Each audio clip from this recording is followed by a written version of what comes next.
Up, I guess, on that particular story, we have page 3, men more likely to be infertile.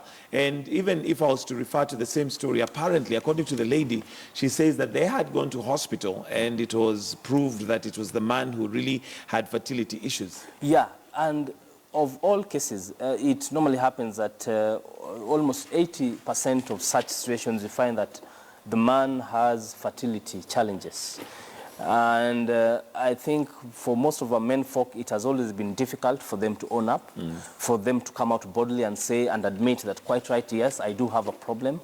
How do we move on with it? Because right now, the advances in science and biotechnology, I think there are numerous numbers of solutions that can be done.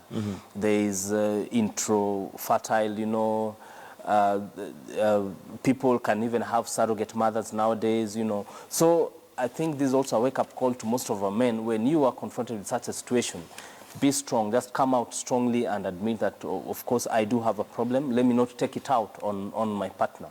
Because in most instances, you find that they take it out on their partners. I guess culturally, it was viewed that if you are not able to sire, then you felt like you're less of a man. So that's quite right. Society placed a very heavy burden on men, that you are expected to be the person who to make sure that your lineage goes on, so that you procreate, you have children. But also quite right, when you look at the history of African culture, society had a way of taking care of such situations. Right. We've had instances where if a man was infertile and was not able to sire children, your community, your cousins or your brothers will come in and sire for you.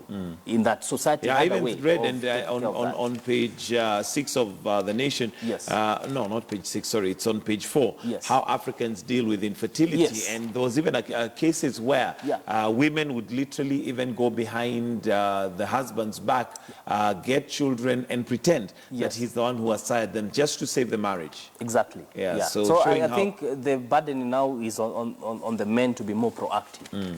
Okay. Well, there you go. There's a lot in the Nation this morning regarding infertility and looking at culture, roping in how culture plays one of the roles in that, and just generally how we have viewed infertility.